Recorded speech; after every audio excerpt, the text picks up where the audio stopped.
ಏನು ರಾಜೀವ್ ಚಂದ್ರಶೇಖರ್ ಅವರು ಈಗ ಕೇರಳದ ಬಿಜೆಪಿ ನೂತನ ರಾಜ್ಯಾಧ್ಯಕ್ಷರಾಗಿ ನೇಮಕಗೊಂಡಿದ್ದಾರೆ. ರಾಜೀವ್ ಚಂದ್ರಶೇಖರ್ ಅವರು ಈಗ ಅಂದರೆ ಬರೀ ಒಂದೇ ಸಂಸತ್ ರಾಜ್ಯಸಭಾ ಸದಸ್ಯರಾಗಿದ್ದರು, ಅದನ್ನು ಕೂಡ ಮೊನ್ನೆಯಷ್ಟೇ ಕಳೆದುಕೊಂಡಿದ್ದಾರೆ. ಬಟ್ ಈಗ ರಾಜೀವ್ ಚಂದ್ರಶೇಖರ್ ಅವರಿಗೆ ಈಗ ಕೇರಳದ ರಾಜ್ಯಾಧ್ಯಕ್ಷ ಅನ್ನುವಂತಹ ಪಟ್ಟಕ್ಕೆ ಏರಿಸಿದ್ದಾರೆ. ಕೇರಳ ಬಿಜೆಪಿ ನೂತನ ರಾಜ್ಯಾಧ್ಯಕ್ಷರಾಗಿ ಕೇಂದ್ರ ಮಾಜಿ ಸಚಿವ ರಾಜೀವ್ ಚಂದ್ರಶೇಖರ್ ಆಯ್ಕೆಯಾಗಿದ್ದು ಸೋಮವಾರ ಅಧಿಕೃತವಾಗಿ ಘೋಷಣೆಯಾಗಿದೆ. ಇದಕ್ಕೂ ಮೊದಲು ತಿರುವನಂತಪುರದಲ್ಲಿ ನಡೆದ ಬಿಜೆಪಿ ರಾಜ್ಯ ಸಮಿತಿ ಸಭೆಯಲ್ಲಿ ಪಕ್ಷದ ಕೇಂದ್ರದ ವೀಕ್ಷಕ ಕೇಂದ್ರ ಸಚಿವ ಪ್ರಹ್ಲಾದ್ ಜೋಶಿ ಘೋಷಣೆಯನ್ನು ಮಾಡಿದ್ದಾರೆ.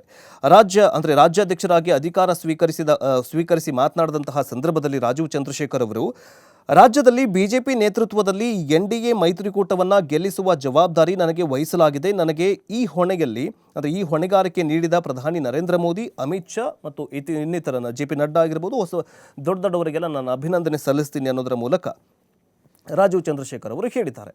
ಬಟ್ ಏನಂತಂದರೆ ದಕ್ಷಿಣ ಭಾರತದ ಹೆಬ್ಬಾಗಿಲು ಬಿಜೆಪಿಗೆ ಯಾಕೋ ಬಾಗಿಲು ತರಿತಾನೇ ಇಲ್ಲ.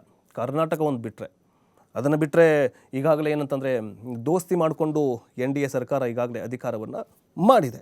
ಬಟ್ ಏನೋ 1-2 ಸೀಟುಗಳ ಇದ್ದಂತಹ ಸಂದರ್ಭದಲ್ಲಿ ಮೊನ್ನೆಯಷ್ಟೇ ಲೋಕಸಭೆ ಚುನಾವಣೆ ಸಂದರ್ಭದಲ್ಲಿ ಅವನ್ನು ಕೂಡ ಮೈನಸ್ ಮಾಡಿಕೊಂಡು ಕೇರಳದಲ್ಲಿ ಕ್ಲೀನ್ ಸ್ವೀಪ್ ಆಗಿದೆ ಬಿಜೆಪಿ. ಆದರೆ ಈಗ ರಾಜೀವ್ ಚಂದ್ರಶೇಖರ್ ಅವರಿಗೆ ಬಿಜೆಪಿಯ ಹೊಣೆಗಾರಿಕೆ ಸಾರಥಿಯನ್ನಾಗಿ ಮಾಡಿರೋದು. ಮುಂದಿನ ದಿನಗಳಲ್ಲಿ ಇವರು ಯಾವ ತೆರನಾಗಿ ಕೆಲಸ ಮಾಡ್ತಾರೆ, ಇವರು ಹೇಗೆ ಈ ಒಂದು ಪಕ್ಷ ರಾಜ್ಯಾಧ್ಯಕ್ಷರಾಗಿ ಹೇಗೆ ಕೆಲಸ ಮಾಡ್ತಾರೆ ಅನ್ನೋದು ಕಾದು ನೋಡಬೇಕಾಗಿದೆ.